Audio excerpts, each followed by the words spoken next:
Hi everybody, and welcome again to ZCodeSystem. Here we developed automated systems to help you win big, and it doesn't matter what sport you're betting on, we've got you covered.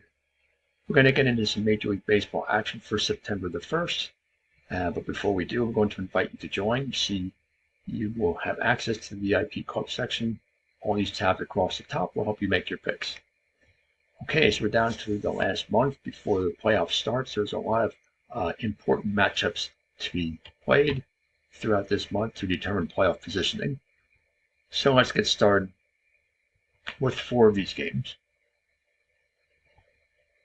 The first one we want to look at is New York Mets and the Detroit Tigers. The Mets come in after sweeping the Phillies. They did come off of a loss, but their good play against the Phillies put them right back in the thick of things in the NL East, while the Tigers are first in the AL Central. But notice that both teams in general haven't been playing as great as they should. Despite the Mets winning the last 3 before their loss, they're only average status at the moment, while the Tigers are ice cold down after losing the last 4.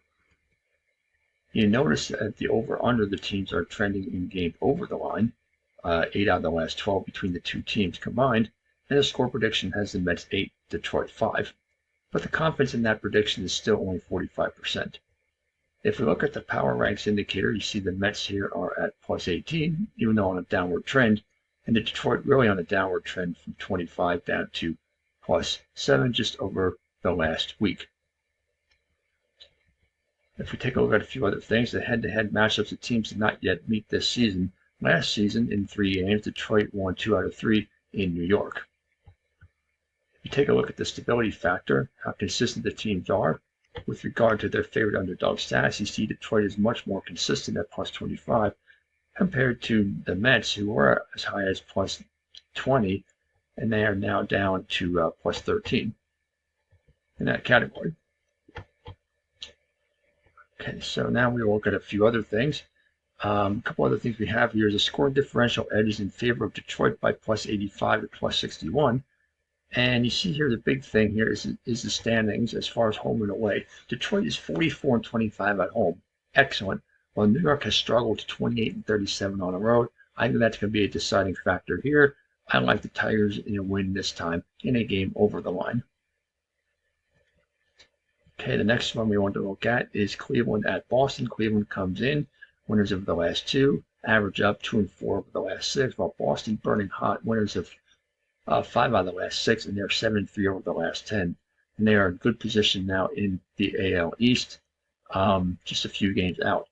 If we take a look at the streak over under, you can see the last 4 games for the Red Sox have been under the line, where 4 out of the last 6 for Cleveland has been over the line. The score prediction has Boston 5-3, but the confidence in that prediction is still very low at only 41%.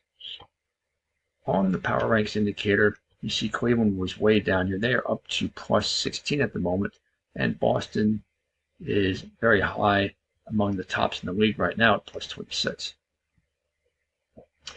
The head-to-head matchup between these two teams in a 3-game series back at the end of April, it was Cleveland winning 1 and Boston winning 2, and Boston outscoring Cleveland by a 24-11 margin. So that's a big margin there.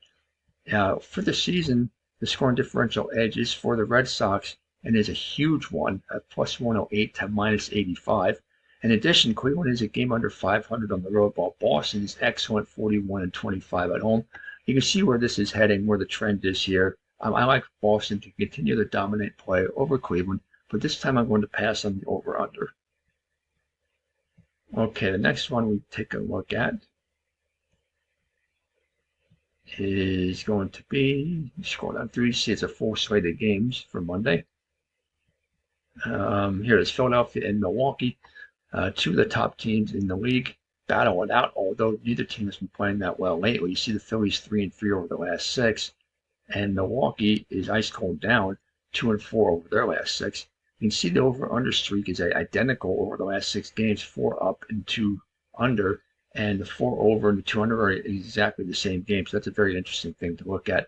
The score prediction has Phillies 5-2, but the confidence in the prediction is still very low at only 57%. Looking at the power ranks indicator, the Phillies are at plus 19. You see Milwaukee in a downward trend from 24 down to plus 8 just over the last couple of days, like falling off of a cliff there. Head-to-head wise, you can see that it was earlier this season of total domination of Milwaukee in Philadelphia, and it was by a big margin. If you look at these scores here, 17-7, 5-2, 6-2, that's 28-11 total um, over the Phillies there. If we take a look at a couple other things, Milwaukee is a dominant 45-24 at home, and they're at home in this, and the Phillies are a game under 500 on the road. And also, take a look at the volatility oscillator. If you look at the consistency factor, both teams are among the most consistent in the league regarding their favorite underdog status. And Milwaukee will be a home favorite, so let's go with Milwaukee in a game over the line. And the final game we want to look at for the day is going to be Seattle and Tampa Bay. Seattle comes in just a couple games out of the Astros in the AL West, while Tampa Bay has struggled. They are 13.5 out in the AL East. You see they have lost their last 2 and average down, while Seattle is 4-2 over the last 6 and average up. The teams are trending in games over the line, and the score prediction of 7-6 would indicate most likely an over the line score, although the line has not yet been set. The Power Ranks indicator, not a surprise at Tampa Bay after their recent trend is all the way down here at the bottom at +1. And Seattle on a little bit of an upward climb. They were at +12, and now they are at +20 just over the last 2 days. We take a look at head-to-head wise. This was just beginning of August here. Beginning in the second week of August here. It was a 3-game series in Seattle, and Seattle won all 3. But you look at the scores here, 9, 11, and 5. So they were relatively low-scoring games.